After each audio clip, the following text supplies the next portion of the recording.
Weekend yapitayi Peter Mutharika ndi Zonaldo anali ndi ma-meeting bize kukambirana ndi anthu ochokera ku World Bank all the way kuchoka kunja uko kubwera akuti adzacheze ndi Peter Mutharika adzakambirana naye nkhani zokhuzana ndi zachuma mmene zikuyendera kunoku ku Malawi. Kodi angagwira naye bwanji ntchito kuti mwina mwake athandizire chuma cha Malawi kudzuka. Ndetu tikukambatu kuti anali vice president wa World Bank chakunoku ku Africa amene akuti Ndiyame kaya Dr. Ndiyame nde zikuona kuti ameneyo anayisadadi ikonomi ya ku Malawi ndipo akudziwa mmene zikuyendera. Tifotokoze motere nkhani iyi kuti titsatire bwinobwino. Ndetu tikukambatu zonena kuti weekend yapitayi pamene fans ina inali busy ku Memorial Tower kukapereka ulemu kwa asilikali amene anamenya nkhondo zakalekale chani.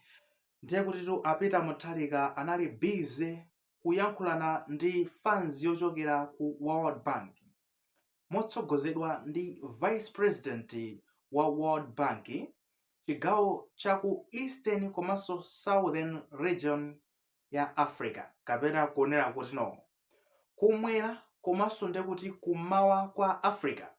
Vice president wa World Bank a Dr. Ndiyame Diop amene watu anabwera kuti adzakambirane ndi president wa dziko lino makamaka kumbali yokhuzana ndi zachuma ubale wa World Bank komanso Malawi kodi angawike bwinobwino m'malo mwake kuthandizana kunena kuti mwina mwake adzutse zachumazi chifukwa ndiye kuti iwo ngati World Bank akudziwa zonoti Malawi tikuyendabe mokwekwezeka choncho movutikira kumwemo kumbali ya zachuma. Ndetu pokamba Peter Mutharika pa meeting imene inachitika ku Mtunthama State House kumene kuti ndikulilonga osati kunja kuja kuti anapezeke zoti anakonongera kwa MCP kuti Mtunthama State House kumene kuti kunapezeka zoti Peter Mutharika mafotokoza kunena kuti anapezeka zoti analandira dzikoli kukhala ngati tsopano akutenga ulamuliro wa dzikoli pamene zachuma zinali ndi kuti zitawonongekerapo ndipo zisali pabwino ende masaina kuchita kuonekerapo kuti zinthu zinayi zitawonongeka zinthu sizili pabwino. Komanso iwowa akudziwa zonena kuti Amalawi akukumana ndi ziphinjo zochuluka kwambiri ndipo ngati boma lawo akuyesetsa kuti athandizire kuwachotsa Amalawi mu ng'anjo wa moto umene ali pano pano. Fotokoza kuti akufuna onesese zonena kuti akubweretsa forex kupezeka mu dziko muno kuthandizira kusolva mavuto amenewa kuzachoka pamenepo fuel mafuta oyendesera galimoto kuti mwina mwake fans samayiro kagona ma filling station kuchoka pamene pajanda kuti akuzakambaso zokhuzana ndi zakudya zomwe zofunikira kwambiri chakudya kuti anthu asazifika point yomafa ninja bwera pamenepo sonda kuti ma fertilizer ndi zina zoterozo kunoti iwowa akufuna onesese zonena kuti athandizire kukonza zimenezi kuti mwina mwake miyoyo ya Malawi ikhale ngati mwina mwake nkhasako. Poyankhula tsopano uyu Dr.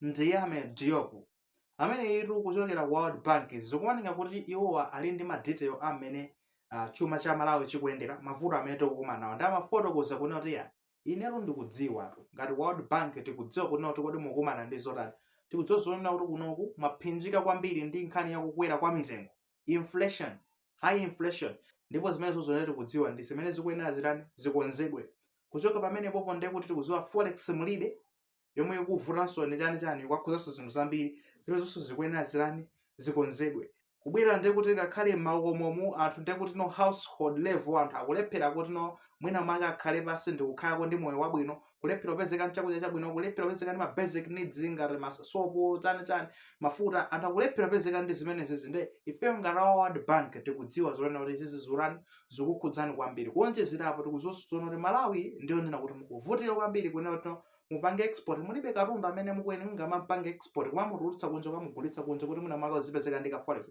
mavuto onsewa awawa tikudziwa zonena kuti mukumana nawo ngati ifeyo a World Bank ndino pamene tabwera kuti mwina mwake tigwirane manja kuthandizana kuti mwina mwake zinthu zitu zipepukepo kuti mwina mwake chuma chanu chikhale ngati chagwirako nsewu mwina mwake mwina nkhasako anthu ndikumatha kuonako kuti moyo wawo ukusintha ndipo iwowa ngati World Bank akunena kuti alilede kugwira ntchito ndi Malawi kuithandizira Malawi kuti mwina mwake isinthe mmene tafotokozera kale muja. Ende Peter Mutharika anakambanso china kuwathokoza magawo fa pali nthawi zina zakumangolandira zinthu koma mtima wothokoza kukhala ulibe. Ndamathokozanso World Bank kuonera kuti zamba kale kuonera kuti mukusamponali yani dziko linoli ende mukufuna zoona kuti zinthu zitasintha chifukwa mwatumiza kale $45 million kuti tithandizire kumbali ya zakudya, kuthandizira kuti mwina mwake miyoyo ya Malawi ipulumutsidwe mu nthawi imene ya njala kungotithandiza ndi ndalama imeneyo. Zikomo kwambiri ifeyo ndife urani othokoze ndi izizi ndi zoti masaini abwino kuti noti kuyenderadi limodzi ndi inuyo a World Bank. Zimene zotu ndi zimene zachitika weekend yatha. Zachitika pamene anthu anali busy, kunali zochitika zambiri weekend imene. Ena anali kumpira kuti ndinoma imeneja yagonjetsedwa ndi Silver Strikers. Fans ina inali kumpira, fans ina inali kuonera zimene zizi za achina zokhuzana ndi masoja akalekale, asilikali akale a dziko lino kupatsidwa ulemu. Ena anali kucheza ndi azibale, ena kuwapanga zosiyanasiyana. Mmene zonsezi zimachitika ndi zoona kuti a Peter Mutharika anali ali kuntuntha malodzi kumene kuku osati lodge koma kuntuntha ma State House, nyumba ya boma kumene khangati kayakugona kumeneko kucheza ndi mkulu ameneyu Dr. Ndiyame Diop.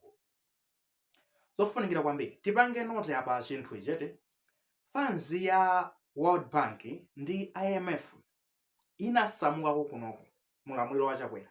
Mwakumbukira kumambiro kwa chaka chinochi fans inafika pono tayi basi kuma program athu ndi mmene tikupangira zinthu zikuoneka ngati dziko awo atsogolera anu asakufuna kusintha.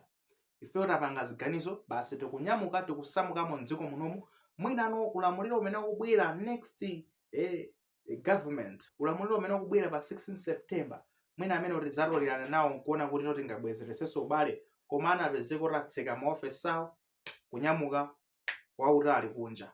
Kani zake ulamuliro wachakwera, ulamuliro wa Malawi Congress Party kuononga zinthu. Overspending kumango yenda, gula zimagalimoto zodula, nduna zochulukira apo, kutere ndalama katangale, tapangani zotere tikuthandizireni